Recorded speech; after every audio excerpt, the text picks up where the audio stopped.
salve, meus caros alunos, minhas caras alunas, meus caros alunos! Tudo bem com vocês? Espero que sim. Estou aqui para tratar com vocês do conteúdo mais Power Blaster, Motherfucker, Detonator, Plus Advanced que existe nesse planeta. Que conteúdo que é esse? Gente, conteúdo de biologia. Lindo, maravilhoso, perfeito, show de bola, zero defeitos.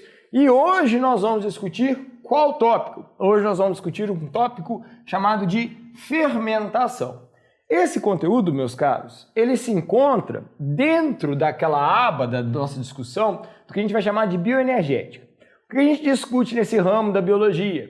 Os processos que envolvem a produção e a liberação de energia para manter o organismo vivo e funcionando. Nós temos diversos processos atrelados a esse tema de bioenergética.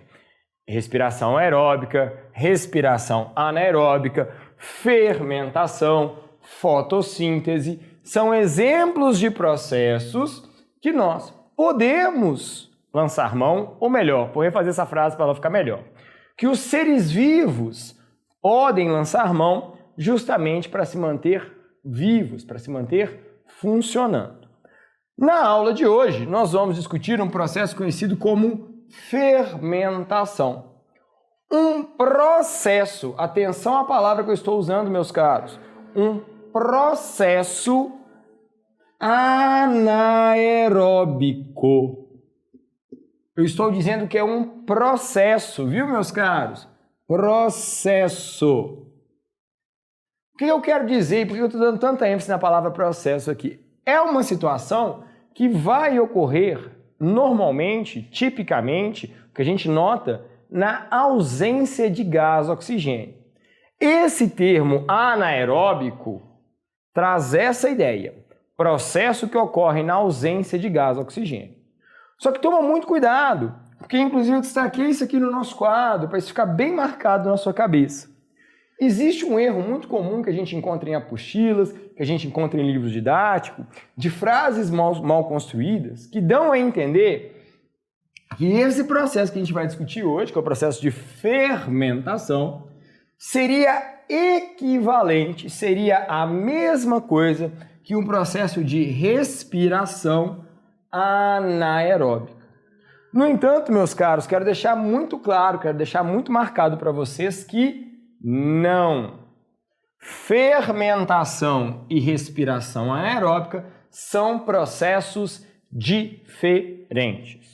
Mas, professor, como eles são diferentes?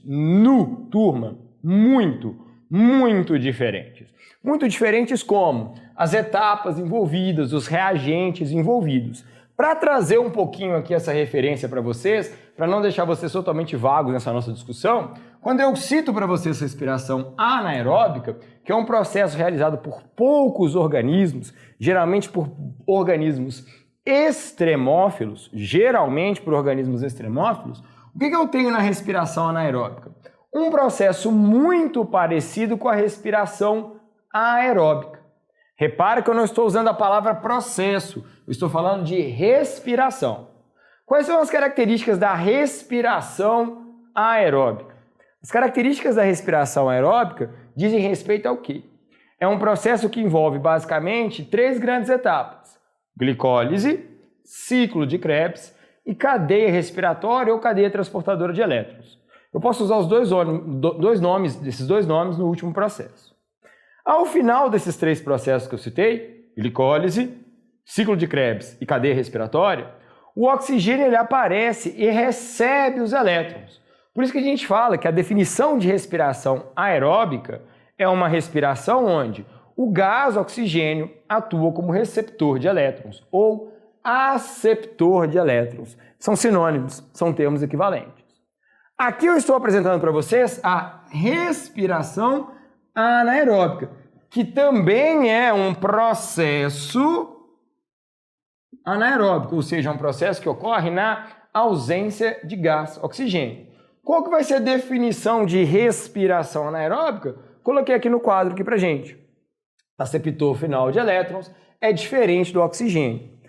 Quem vai ser esse aceptor final de elétrons, turma? Nossa, aí depende do que, professor? Depende de qual organismo é, aonde ele está, qual que é a fisiologia dele. Só para não ficar vago demais, um exemplo que a gente tem aqui, por exemplo, é o sulfato. Nós temos bactérias, né, que lançam mão do sulfato como aceptor final de elétrons.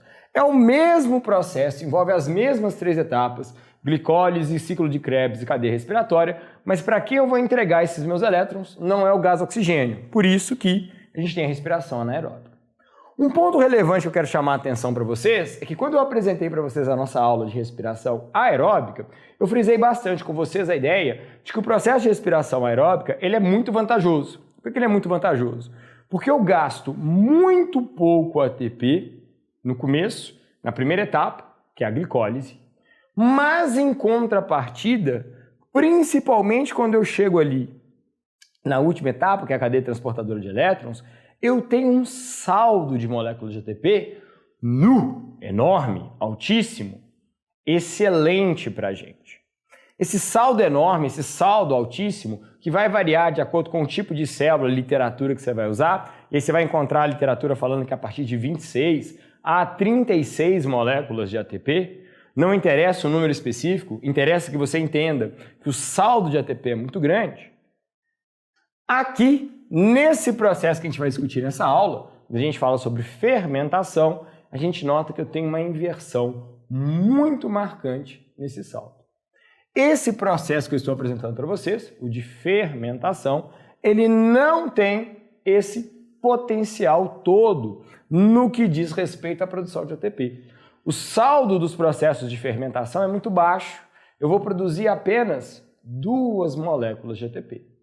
Ou seja, quando eu comparo respiração aeróbica com fermentação, a quantidade de moléculas de ATP que são produzidas aqui, ó, é pequenininha. Isso vai ter um impacto muito grande, principalmente quando eu for discutir isso aqui com vocês, meus caros, ó. Como algumas células nossas têm a propriedade de realizar o processo de fermentação. Então, eu coloquei a definição, produção de ATP na ausência de gás oxigênio, trouxe aqui pra gente alguns exemplos de organismos que são capazes de fazer. Bactérias, arqueias, que são micro-organismos procariontes, sem núcleo demarcado, seres muito simples, né? O professor Fernando já discutiu isso com vocês, tá com uma duvidazinha em quem são elas? Dá uma pesquisadinha, né? Vai lá na nossa aula que ele trata sobre esses micro-organismos. Leveduras. Quem são as leveduras? Leveduras são fungos que têm a propriedade de realizar o processo de fermentação. Eles têm um impacto muito grande na nossa economia. A gente usa ele para diversos processos diferentes. Produção de bebida alcoólica, produção de alimentos sólidos, como pão, né? E, finalmente, o último exemplo que eu trouxe para vocês, o músculo estriado esquelético. Quem é o músculo estriado esquelético? Não lembra? Está na dúvida? É aquele músculo que a gente encontra associado a quem? Ao nosso esqueleto. É aquele músculo que a gente tem consciência da sua movimentação, que a gente sabe perfeitamente o que ele vai fazer, tá? Tem esse nome de estriado esquelético, e quando eu olho para ele eu vejo as fibras musculares muito bem demarcadas e ele está sempre associado ao nosso esqueleto. Ele tem a propriedade de realizar o processo de fermentação. No entanto, diferentemente de alguns desses organismos que podem, muitas vezes, apenas fazer a fermentação, o nosso músculo estriado esquelético ele não dá conta de fazer fermentação por períodos absurdamente longos. Justamente o contrário. Existe um limite de resistência para ele conseguir realizar esse processo de fermentação. Quer um exemplo legal para já criar um contexto aí na sua cabeça para te ajudar a fixar esse conteúdo? Quando você realiza atividades muito extenuantes, muito puxada com músculo. Um exemplo clássico batido que provavelmente vocês conhecem é a ideia da musculação. Você levanta peso para sobrecarregar o músculo e obrigar ele a entrar nessa condição anaeróbica, gerando, entre outras coisas, o crescimento da musculatura. Ok? Mas chega de dar detalhes sobre quem são. Vamos começar a entender um pouquinho sobre a característica desse processo de fermentação. Gente, não tem jeito, eu estou discutindo aqui estratégias para a produção de energia. Eu quero buscar estratégias que vão me permitir produzir energia. Ótimo! Eu preciso de produzir então quem? Eu preciso de produzir ATP. Seja na respiração, seja na fermentação, nós vamos realizar a primeira etapa desses processos. Qual que é a primeira etapa? A etapa de glicólise. O que é a etapa de glicólise? Olha, o nome já diz bastante. Glicólise, esse sufixo lise quer dizer o quê? Quebra, destruição. Eu vou usar a glicose como combustível para me produzir energia. Então, a etapa da glicólise, que é a primeira etapa da fermentação, assim como da respiração aeróbica, é exatamente o mesmo. E como resultado desse processo de glicólise, eu tenho a produção do NADH, esse transportador de elétrons, e eu também vou ter a liberação das substâncias chamadas piruvatos. E eu vou usar esses piruvatos, esses NADHs que eu realizo no processo de glicólise, se eu estivesse discutindo a respiração, o quê? A respiração aeróbica. Mas eu não vou fazer respiração aeróbica, porque eu estou pensando no ambiente o quê? Num processo anaeróbico. Eu estou pensando em organismos que não têm a possibilidade de realizar respiração aeróbica. Então eu preciso de pensar numa estratégia para eu continuar obtendo energia, porque sem energia eu estou morto. Assim aparece o processo de fermentação.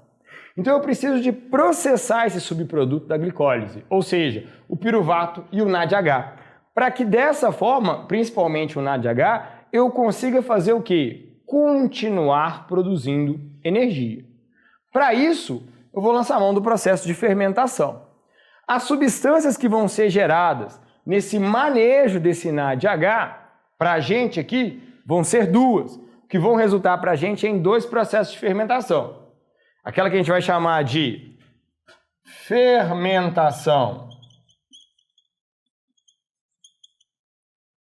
lática, que produz a substância chamada ácido lático, e aquela que nós vamos chamar de fermentação alcoólica, que vai produzir no processo, que vai produzir ao final justamente o álcool. O que eu vou fazer aqui agora, meus caros? Eu vou dar um tempinho, fazer a nossa mágica, apagar o nosso quadro e aí eu vou apresentar dois esqueminhas para vocês entenderem quais são as características da fermentação alcoólica e da fermentação lática. Então espera um minutinho que a gente já volta com o esqueminha para a gente entender como é que funciona a fermentação. Até daqui a pouco. Muito bem, galera, mágica feita, estamos aqui de volta e eu sistematizei em dois esquemas muito simples os dois processos de fermentação que a gente vai discutir. Quais são eles? A fermentação alcoólica e a fermentação lática. Galera, presta muita atenção aqui. Eu não me preocupo aqui com vocês em vocês ficarem memorizando fórmulas químicas. Isso não é uma preocupação para nós da biologia. Deixa a galera da química queimar neurônio com isso. Nós aqui da biologia precisamos focar no entendimento de processos. Atenham-se a processos. Reparem, gente, que esse meu esquema ele está muito simplificado. O que eu quero dizer com isso? Notem o seguinte. Eu coloquei aqui essa setinha vermelha ilustrando a glicólise. Notem que o que eu representei em relação à glicólise é apenas o saldo, o resultado do processo de glicólise. O que eu quero dizer com isso? Eu não pontuei para vocês o gasto de ATP que eu tive antes para quebrar a molécula de glicose, a liberação, na verdade, de 4 moléculas de ATP para dar esse saldo de 2 apenas. Nada disso eu me preocupei em mostrar aqui. Por que eu não me preocupei em mostrar para vocês isso? Porque a gente viu com detalhes o processo de glicólise na nossa aula de respiração aeróbica. Bateu uma duvidazinha em como é que acontece esse processo? Dá um pulinho lá na nossa aula de respiração aeróbica que você vai conseguir acessar essa informação. O que me interessa aqui é aquilo que eu estava dizendo para vocês no nosso quadro anterior. Notem o seguinte. Este processo de fermentação ele consiste em quê? Numa estratégia para eu obter energia na ausência de oxigênio. Então, no que diz respeito à fermentação, logo assim que a glicólise acontece, eu já tenho acesso ao ATP que eu preciso. Então, no que diz respeito à energia, muito antes de eu realizar o processo de fermentação, a energia eu já tenho. Mas, professor, desse jeito, não faz nem sentido a gente pensar em fermentação. Calma. Uma coisa muito fundamental para nós seres vivos é viabilizar a manutenção do processo. Então, essas estratégias que são representadas aqui de fermentação existem justamente para continuar viabilizando o processo. Como assim inviabilizar o processo? Uma das substâncias fundamentais para que ocorra o processo de glicólise é quem? É o carregador de elétrons NADH. Então, no processo de fermentação, eu vou permitir que o NADH, que está cheio de elétrons a partir do processo de glicólise, perca esses elétrons para esta substância, seja etanol, seja ácido lático, para que desta forma eu possa realizar de novo o processo de glicólise. Então a estratégia é a manutenção do processo. A obtenção da energia eu já resolvi aqui logo de cara. Só que eu não posso obter energia uma vez só. Eu preciso estar obtendo várias e várias, 24 horas por dia, de forma ininterrupta. Porque se me faltar isso aqui, eu estarei morto. Beleza? Muito bem. 2 processos. Fermentação alcoólica e fermentação lática. Vou começar pelo processo de fermentação lática porque ele é mais simples. E um outro detalhe, ele é um processo que nós, seres humanos, conseguimos realizar. Bactérias também o fazem, tipo leite fermentado. Fábio, você gosta de beber aquele leite fermentado, daquela marca lá? E tem aquela marca concorrente lá também? Pois é, que tem aquele gostinho azedo. Aquele gostinho azedo do leite fermentado, ácido lático, ok? Como é que consiste o processo de fermentação lática? Gente, muito simples. Eu vou pegar o piruvato, que é o resultado do processo de glicólise, e vou obrigar que esse piruvato reaja junto ao NADH. Eu vou devolver os elétrons que eu peguei lá da glicólise para o piruvato. Nesse processo vai ocorrer uma modificação na estrutura da molécula, ela vai ser transformada em ácido lático. Quantas moléculas de ácido lático? 2. Por que 2? Porque eu tenho 2 moléculas de piruvato. Para cada molécula de piruvato, uma molécula de ácido lático. Um detalhe importante que a gente precisa de entender aqui, meus caros, muito relevante mesmo. Reparem que na fermentação lática não há a liberação de gás carbônico. Eu vou dar muita ênfase nisso, vou até repetir essa frase, ficar meio prolixo. Não há a liberação de gás carbônico. Por que isso é relevante? Este processo os nossos músculos também fazem. E eu já vi em diversos sites e coisas do tipo, falando que aquela queimação que a gente sente quando a gente está fazendo atividade física é o gás carbônico queimando o nosso músculo. Meu Deus do céu, nada disso, porque na fermentação lática não há liberação de gás carbônico. Aquela queimação que a gente sente quando está fazendo uma atividade física muito intensa é justamente o ácido lático que fica presente nas nossas células enquanto a gente está realizando esse processo. Então aquela dorzinha que a gente sente no meio da atividade física é o ácido lático queimando ali, ó, incomodando as nossas células musculares. O outro processo de fermentação que eu estou trazendo aqui para vocês é o de fermentação alcoólica. Notem que no processo de fermentação alcoólica eu tenho um meio do caminho aqui nesse processo. Quem que é esse meio do caminho? Essa substância, acetaldeído. Essa substância ela vai ser formada porque, diferentemente da fermentação lática, onde não há liberação de gás carbônico, na fermentação alcoólica há. Olha onde o gás carbônico está saindo aqui, ó. Beleza? Então, eu ao arrancar carbonos do meu piruvato, eu arranco carbonos na forma de gás carbônico, de dióxido de carbono, eu formo uma substância chamada acetaldeído. É este acetaldeído que eu vou obrigar a interagir com o meu NADH para formar quem? Para formar o meu etanol. Esse processo é conhecido como fermentação alcoólica. É o mesmo processo que você usa, por exemplo, quando você usa fermento biológico para fazer pão.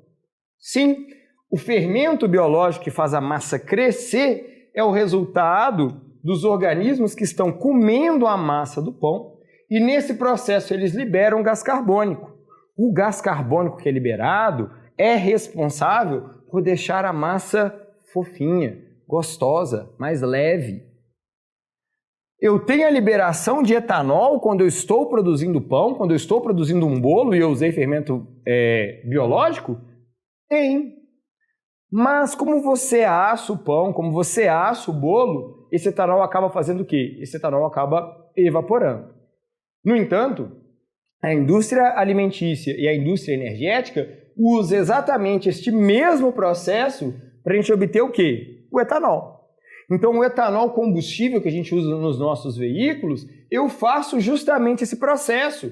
Eu pego a glicose da cana-de-açúcar, obrigo ela a passar pelo processo de fermentação alcoólica, para eu ter, ao final, o etanol. eu tenho então essa liberação de gás carbônico. Professor, quer dizer que eu libero gás carbônico na produção de etanol? Aquecimento global, mudanças climáticas? Calma lá. Esse gás carbônico ele vai ser incorporado dentro do ciclo quando a gente plantar de novo aquela cana-de-açúcar. Então a gente pode sim dizer que a produção de etanol é um exemplo de produção que vai causar uma manutenção do 0 a 0 no que diz a emissão de gases do efeito estufa. Demorou? Então, meus caros alunos, alunas e alunos, na aula de hoje a gente discutiu os dois principais processos de fermentação, fermentação alcoólica e fermentação lática. Vimos que existe também a respiração anaeróbica, que é diferente do processo de fermentação, e relembramos rapidamente o processo de respiração aeróbica.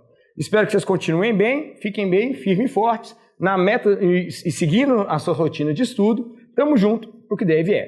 Tudo de bom para vocês, até a nossa próxima aula.